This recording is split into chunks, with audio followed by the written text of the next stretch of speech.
Welcome to Talking Business, a podcast produced in Melbourne, Australia. The podcast is available on the Acast site, my own website, the Apple Podcast Store, or wherever you go to get your podcasts.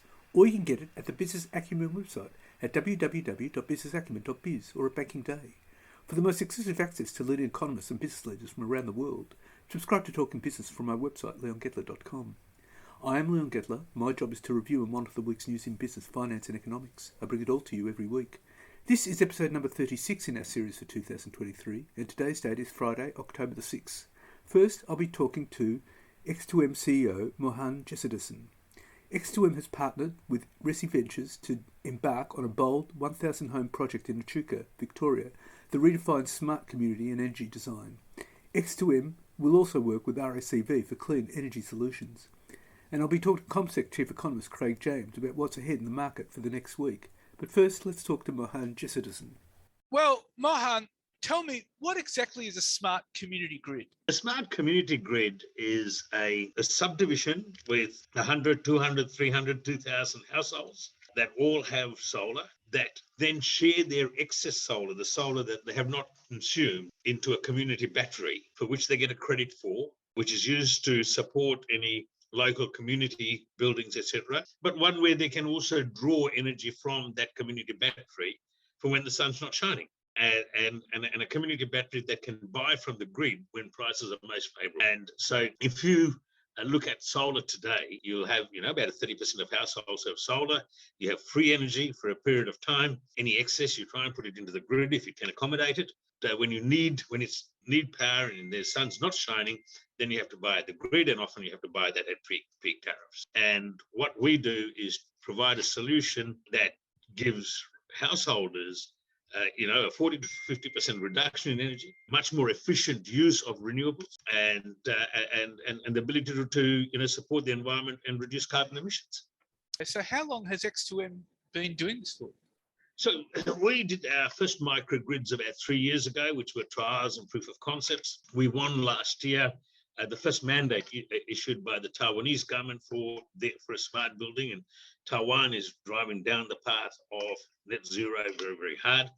And we brought that into the Australian marketplace. We're an Australian company here building great technology in Mount Waverley, and our first foray delivered us Resi Ventures as a customer, and we've got a good pipeline we're building behind it. How will this help achieve net zero targets? Well, you're doing a whole bunch of things. One is you're using more renewables. Two, you're reducing overall energy consumption. So our platform, we have a little hub that goes into each home, and it helps you manage your high energy use appliances like air conditioning, heating. So overall energy consumption, you're using more renewables, you're drawing less from the grid, you're being and you're reducing your carbon footprint. You actually had agreements with RESI and RACV, is that correct? Yeah, so Resi Ventures, they're our customer, and we're deploying a solution to them, and RACV, provides solar panels, and of course they're a good partner to have. So Resi Ventures would be fantastic for the entire residential market, wouldn't it? Look, these guys, are leading the field in this thinking, and thinking much more broader than buying a piece of land and cutting it up and selling it. And they're thinking about the environment, they're thinking about community, they're thinking about sustainability, and in addition to that, they actually also get an income stream, once they've sold pieces of land. Well, the issue though too with your company is you would have to actually target discrete communities, wouldn't you? Well, you don't have to. So clearly, greenfield discrete communities, are tailor-made for this solution. If you go to medium density housing, if you go to caravan parks, if you go to retirement villages, there's a large base there to tap. And indeed, if you're talking about discrete communities, we're expecting 700,000 to 800,000 households in the next 3 years to be adding solar in Australia. Right. Okay. And you've targeted Echuca, is that correct? Yes. So Resi have got a new subdivision in Echuca, and we're starting there, and of course it's a solution that is transportable anywhere in Australia or indeed globally. So how have you found the response from consumers towards this? Look, the response is overwhelmingly positive. You know, everyone wants it. You'd have to be living under a rock to not to realize the challenges we have today in terms of energy and availability of it, the pricing of it, and of course all the environmental debate and conversations that's been going on. So you're with smart solutions that are affordable. You're pushing against an open door, Leon. I would imagine it would be particularly pertinent now with times of high energy prices, just climbing. Exactly. Look, our timing to launch into this market is, has been great, and we have good interest in what we're doing. Well, it's been quite fortuitous. So you must have had a crystal ball to be able to see it. But look, no, we didn't have a crystal ball, and you know what commerce is like. You go to fundamental, and the fundamentals here are governments all around the world are encouraging reduction in carbon. There are commitments being made towards net zero. The population out there now, young and old, are demanding better environmentally friendly solutions out there, and are prepared to support that. And the last election was probably a very good example of that. What's interesting though too is you're taking this global. I mean, you've been to Taiwan.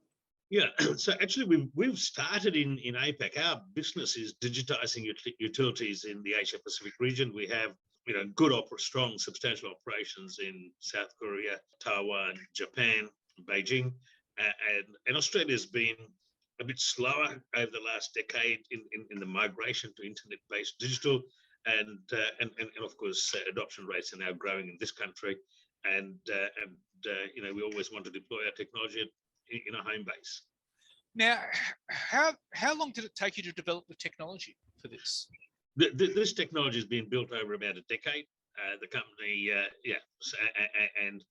and because it spreads the full gambit from water management, leak detection, gas management, and monitoring to now the broader energy solution. So, we do more than smart communities. And so it's a platform that's been built over a decade. It's backed by a very good portfolio of patents, and it's a company that's performing really well in the APAC region. So is that all proprietary technology? Yes, it is. So we have a block of 5 patents, about 30 registered in a number of markets, from the US into APAC and indeed Australia and New Zealand. And one that's beautifully differentiated in the utility space. Okay, are you looking at the US market as well and the European market? Look, our company is laser-like focused, Leon, in terms of what we do, and that allows us to execute really, really well. So at this point in time, our focus is on the APAC region. We have an open mind to the US and Europe, but we don't expect to move into those markets in the next couple of years. But certainly they would be open for you. Yes, they would. Indeed. They would. Our priority, however, is Australia and the broader APAC region. We've made it an art form to understand the region. We're a software company, so we don't have a lot of staff. We have about 51 employees. We speak 16 languages, all the way from Hindi to South Korean to Cantonese to Mandarin, Sri Lankan. And it's a very big market. APAC's the largest population culture in the world. It's the fastest growing. It's urbanizing. It's got healthy balance sheets. The governments have got healthy balance sheets. They're investing in infrastructure, which includes technology. So there's a lot to be had in the region. So are you constantly updating your technology? Do you have an R&D team working on it? Yes, we have an R&D team. We have about 12 professionals in that space. And yes, and of course, each month there's a new version release that's been put out. But this is all about data collection, analytics, controlling devices, controlling machines, and it's a space that's growing exponentially, Leon. So you're always enhancing your technology. Well, Mohan, thank you very much for your time. Thank you, Leon. It's a great pleasure talking to you. Thank you. Good to talk to you too, and all the very best. Now let's talk to CommSec Chief Economist, Craig James. Well, Craig, how will the market be on the week starting October the 9th? Well, we're going to see a fair bit of information over the week, particularly in terms of the United States, probably not so much in terms of top-tier economic data coming out from Australia. On Tuesday, we've got the National Australia Bank Business Survey. We've got consumer confidence readings also on that day. Two measures, a monthly measure and also the normal weekly measure. We've got CommBank Household Spending Insights report on Wednesday. That's drawn from our credit and debit card transaction data at Commonwealth Bank. And also on Wednesday is a survey of business turnover from the Bureau of Statistics. There's also the Bureau of Statistics provides weekly payrolls data on Thursday, which is a bit of a more timely gauge on the job market. It hasn't been overly insightful as yet, but certainly, that's one of the indicators that sort of economists will dissect to be able to see if they can get any inklings on that.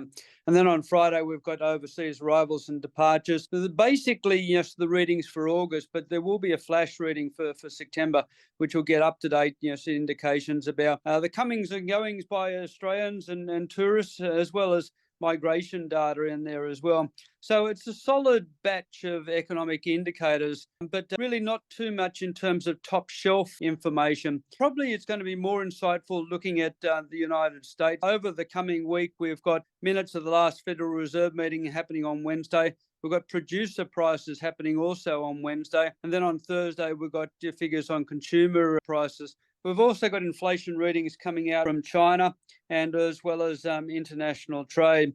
I think probably one of the highlights has got to be not really strictly in terms of economic data.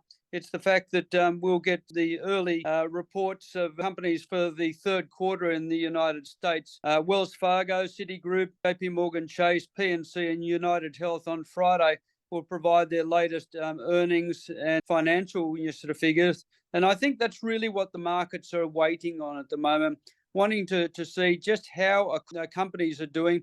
If companies are doing sort of fine at the moment and they're restraining inflationary pressures and profitability is rising, we may see some fundamental support coming through for share markets, which have had a tough time of late. The last quarter was particularly bad, wasn't it? Yeah, no, we've seen a fair bit of weakness in terms of global share markets. Really, I suppose you've got to go back to the start of August. And I think what we're seeing is a bit of a dance at the moment between the share market and also the bond market.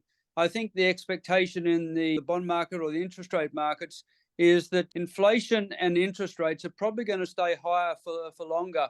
And we're seeing that factored into the longer term yields, 10-year bond yields and the like. So 10-year bond yields have been accelerating, not just in their ordinary capacity, but so certainly against the 2-year yields. And of course, with those bond yields going up, what we're seeing is share markets going down. So there is this expectation that interest rates are going to remain high. That means what we're going to see is concerns about inflation continuing.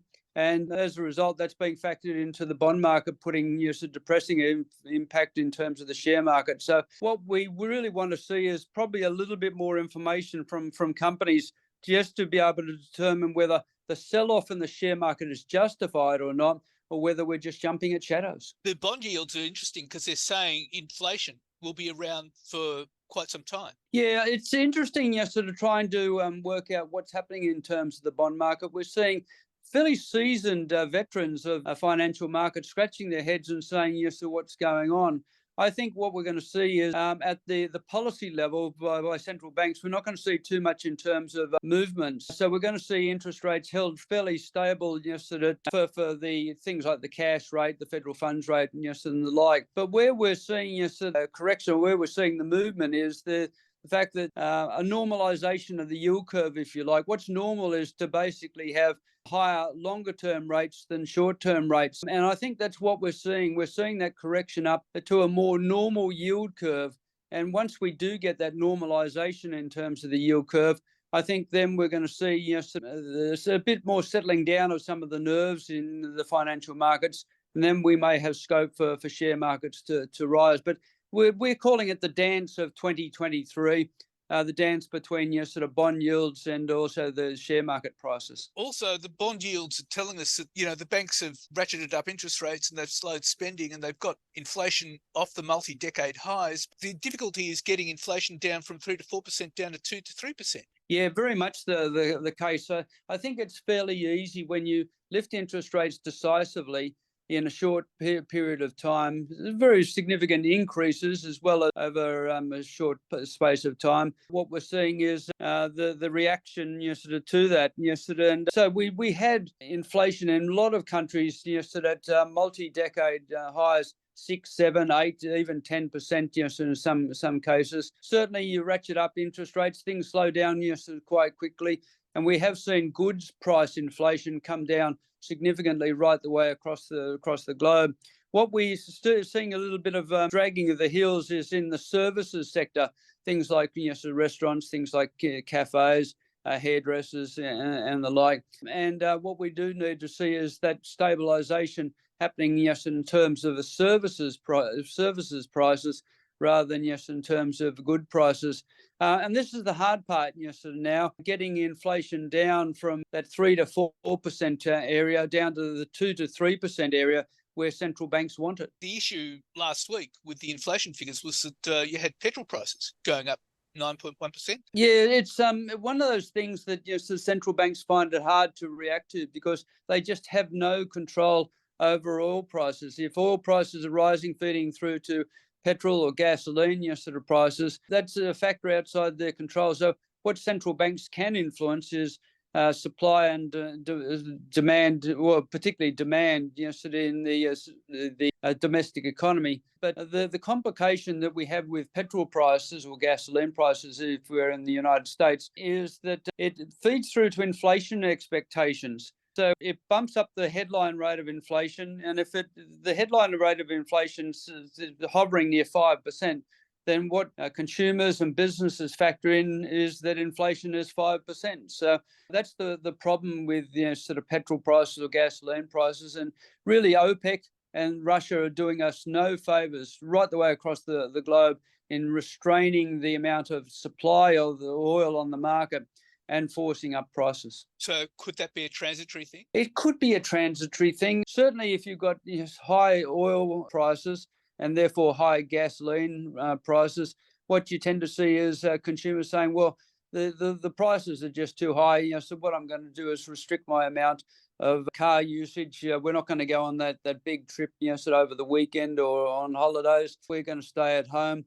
And what you do is you get demand responding to those higher prices. And if we see a stabilisation of oil prices around about $85, $90, a barrel, eventually, so what we're going to see that affecting the headline rate of inflation, pulling that down, and then hopefully pulling the core rate of inflation down and getting back into that fabled 2 to 3% target zone. The other issue too is we've got all these dividends coming through. How do they rank compared to last year's set of dividends? Are they higher? No, what we're seeing is dividends being paid out by Australian companies have been a little bit lower than 12 months ago. And of course, every second company that reported their earnings in the recent earnings season said that they're working in a challenging environment. At the same time that they say that they're working in a challenging environment, they say that they're quite resilient. And that's why dividends continue to be paid, but it's just that they're not seeing a significant increase compared with a year beforehand. So in the coming week, we've got $1.4 billion in dividends to be paid out by ASX 200 companies, including Brambles, a bit over 300 million, South 32, around about 226 million, and Northern Star, 178 million. Certainly, the previous week, we saw something over, the order of $11 to $12 billion, being paid out. So, it's a different sort of time.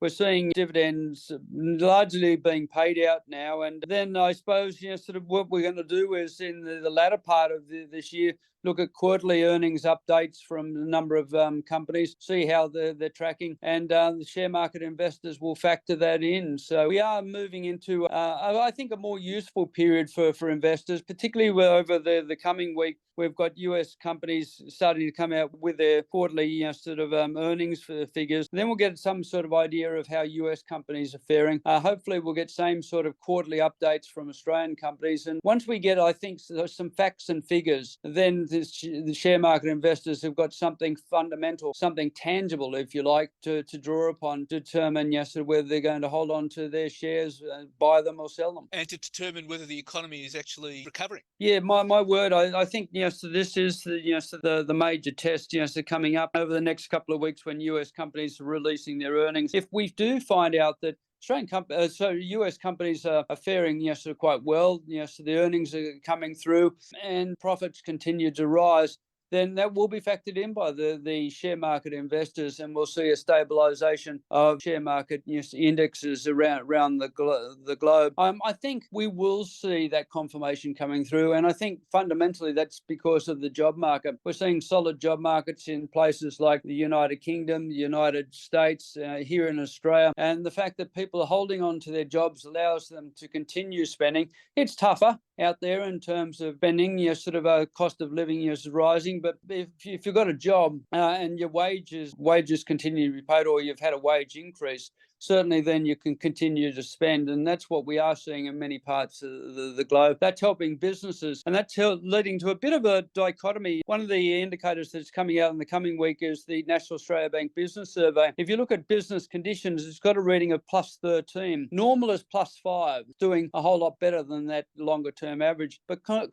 business confidence is only +2. So businesses are wary at the moment. They say that they're doing well and profits are rising and sales are rising, but they're just worried about the future, particularly with interest rates staying at high levels and potentially going even higher. And that business survey in Australia, is probably one of the highlights, I think, that we've got in the coming week, together with the CommBank household spending insights, because that does provide more tangible evidence about what's happening in terms of consumer spending. Well, Craig, that's all really important, and thank you very much for your time. Not a problem at all, thank you. So what's happening in the news? Well, Luis de Guindos has dismissed talk of rate cuts by the European Central Bank as premature, warning that hurdles over the last mile of bringing inflation back to rate setter's 2% target will be tough to overcome. The Vice President of the ECB has, along with other members of the bank's Governance Council, been grappling with the sharpest rise in prices in a generation. The surge in inflation has forced them to raise its deposit rates an unprecedented 10 times in a row to an all-time high of 4%.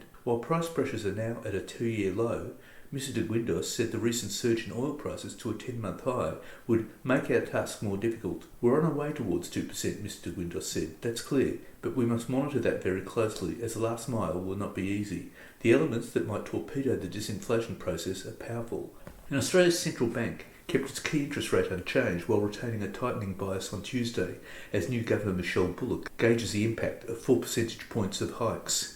The Reserve Bank held its cash rate at 4.1% for a fourth meeting in Sydney, as anticipated by both economists and money markets. The string of pauses suggests a surprise shift in economic data will be needed to prompt any action. And Australian home prices stayed strong in September, driven by soaring demand and outweighing the impact of the central bank's aggressive policy tightening campaign.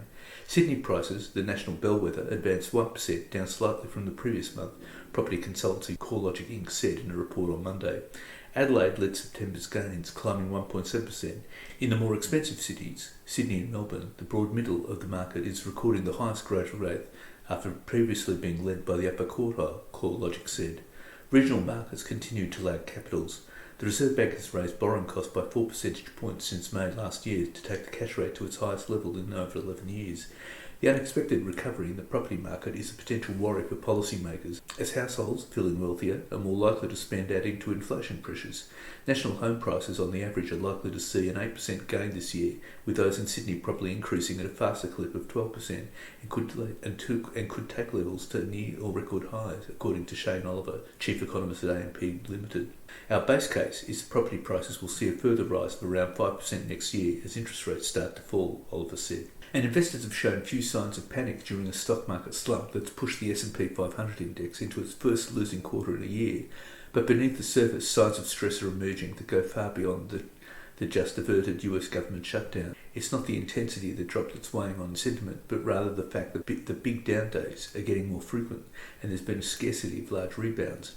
3 of the 6 days when the S&P 500 lost more than 1% last quarter occurred since mid-September, and there were only 2 days when the index gained more than 1% in that quarter. That down to up ratio of 3 is the highest since 1994, data compiled by Bloomberg show. For those hoping for an imminent reprieve, options traders have a message. Don't get too comfortable just yet. A gauge of the expected price swings in the S&P 500 index over the next week is hovering above the expected volatility 2 months from now, the opposite of a normal pattern when risks are seen rising with time. It's easy to see why traders would be nervous heading into this week, with the spectre of a narrowly averted US government shutdown hovering over their heads. In addition, the yield on the 10-year Treasury note is hanging around its highest level in almost 16 years, sapping the appeal of riskier assets. Then there's the question of how far the Federal Reserve is willing to go to combat inflation, and a worsening auto workers' strike only adds to the risk of wider price swings ahead. We just have a lot of questions that are on people's minds, said Brian Donlan, an equity derivatives strategist at Stifel, Nicholas & Co. You've seen a bit more hedging, a bit more risk of a real vol spike. The past couple of days have seen their fair share of volatility in short-term options, which are more sensitive to such moves than longer-dated contracts, were quicker to react. Data compiled by Citigroup Inc.'s Stuart Kaiser illustrates just how more sensitive the VIX index is to short-term moves in the S&P 500 index and S&P 500's realised price swings than the volatility curve further out in time. An Australian construction sector insolvencies have surged over the past 3 months as costs for everything, from materials to insurance, continue to blight the troubled $360 billion industry. According to the latest ASIC statistics, external administration appointments in the construction sector jumped to 660 in the new financial year to September 10, up 38% from 478 in the same 10-week period a year ago, and a 255% spike from 186 appointments in 2021. Construction administrations represented 33% of the 2010 insolvency appointments ASIC recorded across all industry categories from July 1st to September 10, and were 140% higher than the next biggest category of accommodation food services, which knocked up 276 collapses. New South Wales is where builders are struggling the most, and the state accounts for 59% or 389 of the total number of construction collapses. While the data does not take into account the full September quarter, it shows a worrying sign that the weakness in the construction sector could push national insolvency figures across the board above last financial year's total of 7,942, which included 2,213 construction firm failures. Overall insolvency numbers in New South Wales jumped 37% to 944 at the start of the financial year, up from 690, while Queensland rose 30% to 325. Victoria was the only state to buck the trend, where company collapses declined 1.8% to 494. And market forces have failed to deliver accessible and affordable childcare, the consumer watchdog has found, revealing parents on the lowest incomes are paying the highest out-of-pocket costs. In a damning report, the Australian Consumer and Competition Commission has called for the Albanese government to review the childcare subsidy, including the lactivity test, which leaves poor families paying more for the same hours of care than richer households. The AAPAC report has found that the average Australian family with 2 children under 3 is spending up to 16% of their household income on childcare, ranking Australia 26 out of 32 countries in the OECD. Crucially, the AAPAC report found that market dynamics encourage more supply in wealthier suburbs and major cities, where parents and guardians generally have greater ability and willingness to pay. It comes as skyrocketing childcare costs are eating into expected savings from Labor's landmark subsidies and jeopardising one of Anthony Albanese's key measures to ease cost of living pressures, with parents reporting increases of up to $20 a day for care. The government passed laws for cheaper childcare last year, which the Prime Minister promised would leave more than 1 million families better off. In 2022, an Australian couple on average wages with 2 children spent 16% of their net household income on net childcare costs, compared to the OECD average of 9%. ACCC Chair Gina Cass-Gottlieb said quality childcare was essential for Australian families, with early childhood education helping children reach developmental outcomes while supporting families and guardians to work and study. From July the 1st, the government increased the subsidy from 85% to 90% for families with a combined income of less than $80,000. This falls by 1% for each additional $5,000 of annual income, hitting zero at a combined income of $530,000. But parents across the country have received letters from childcare centres informing them that fees would rise, citing the rising cost of energy, wages and food. Furthermore, the ACCC report found childcare providers are more likely to establish centres in more affluent areas where they can increase profits, limiting access to poorer communities. And unseasonably warm and sunny weather has helped push coal power generation to a new low, further undermining the economics of ageing plants that are being forced to ramp down through the day to avoid losses, but are still needed to keep the lights on. New low points were also set for demand for electricity from the grid amid abundant rooftop solar output, adding to the pressures of baseload plant owners such as AGL Energy and Energy Australia, and to the market operators tasked to keep the grid stable. Coal power generation in the national electricity market sank to less than 7,440 megawatts at about 2 p.m. on Saturday, carving about 95 megawatts from the previous record set in late October last year, according to Dylan McConnell, a renewable energy analyst at the University of New South Wales. Rooftop solar supplied 51% of total demand on the national electricity market at midday on Sunday, when the record was broken for minimal operational demand on the grid, the Australian Energy Market Operator said. It noted fresh minimum demand levels were also set in Queensland and South Australia, where rooftop solar met 99.7% of total electricity use from 1pm to 1:30pm. The records come after the closure of AGL's Liddell coal power plant in April and amid the ongoing outage at a unit at the Callide generator in Queensland, which reduced the share of coal in the electricity fuel mix. And worker shortages in regional areas risk delays and budget blowouts in the push to turbocharge green energy projects, according to an analysis from Infrastructure Partnerships Australia.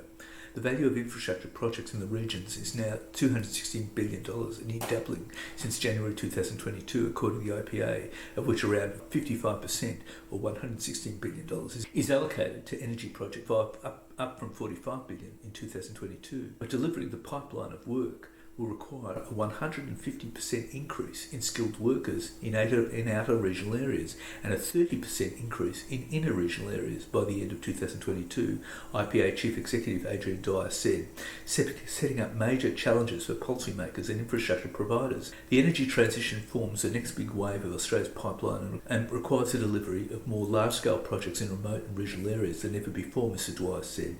The analysis comes as Infrastructure Minister Catherine King prepares to axe or delay federal funding to dozens of projects due to $32.8 billion worth of budget blowouts. An independent audit of current commitments found no new projects could be afforded in the next 10 years without changes.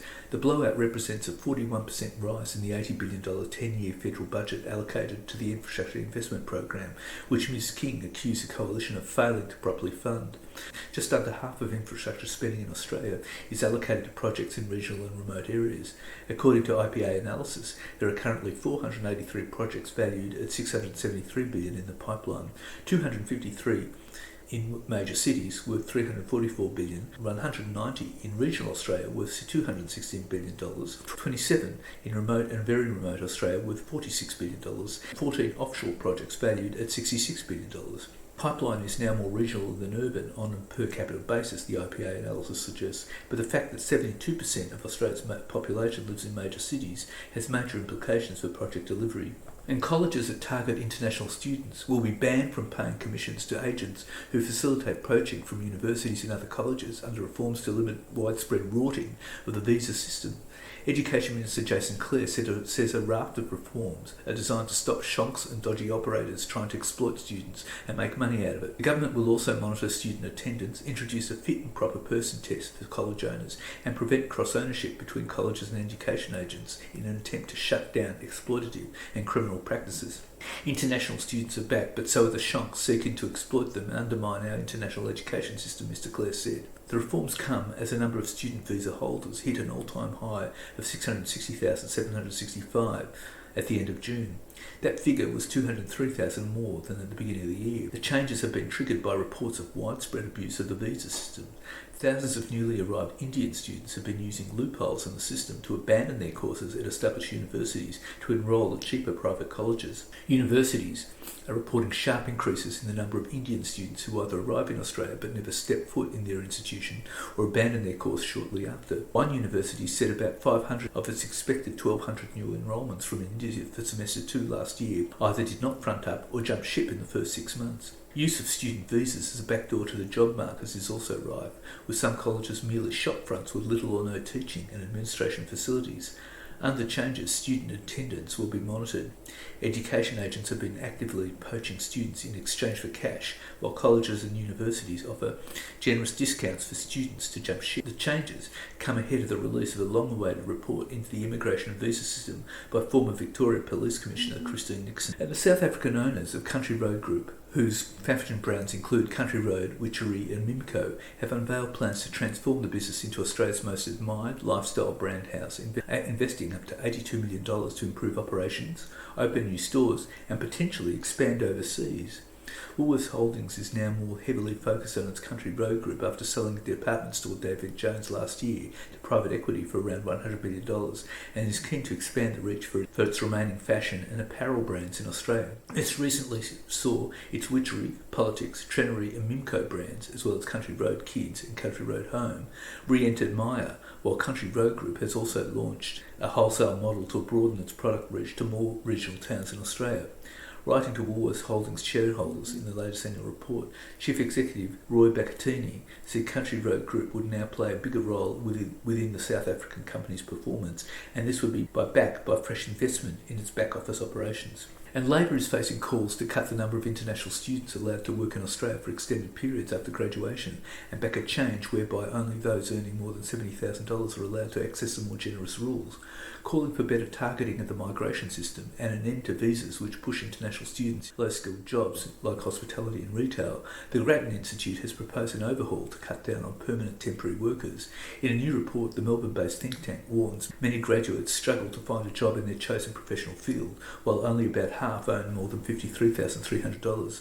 Less than a third of temporary graduate visa holders transition to permanent residency in Australia, down from two-thirds in 2014.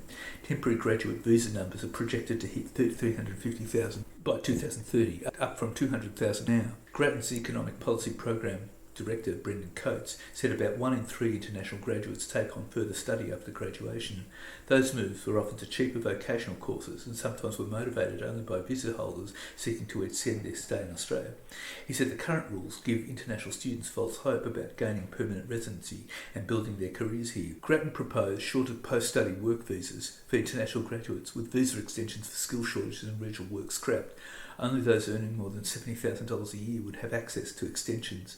A new, exceptionally talented graduate permanent visa should be offered to the brightest international students at graduation, and a campaign designed to change employer attitudes about foreign graduates should be created. Public sector graduate program rules should be changed to allow international students to apply, and temporary graduate visas limited to people under 35. Currently, anyone under 50 can apply. Grattan also calls for separate permanent points-tested visas for skilled independent state-nominated and regional visas to be replaced with a single points-tested visa which targets younger, higher-skilled workers. And that's it for this week. And next week I'll be talking to Robert Wilkinson, the CEO of Cyber Marathon Solutions, about cyber security. And I'll be talking to Rabobank economist Michael Every about China's economic and market challenges. For the most exclusive access to leading economists and business leaders from around the world, subscribe to Talking Business from our website, leongettler.com. If you like Talking Business, please leave us a review with Apple Podcasts. Thank you in advance. In the meantime, you can catch me on Facebook, Twitter, Instagram, LinkedIn and YouTube. And if you want, leave a comment. For the most exclusive access to leading economists and business leaders from around the world, subscribe to Talking Business on the Apple Podcast Store or on my website, leongettler.com. If you want to contact me, email me at leon@leongettler.com. I answer all emails. Wishing you all a safe and healthy week and looking forward to bringing you Talking Business next week.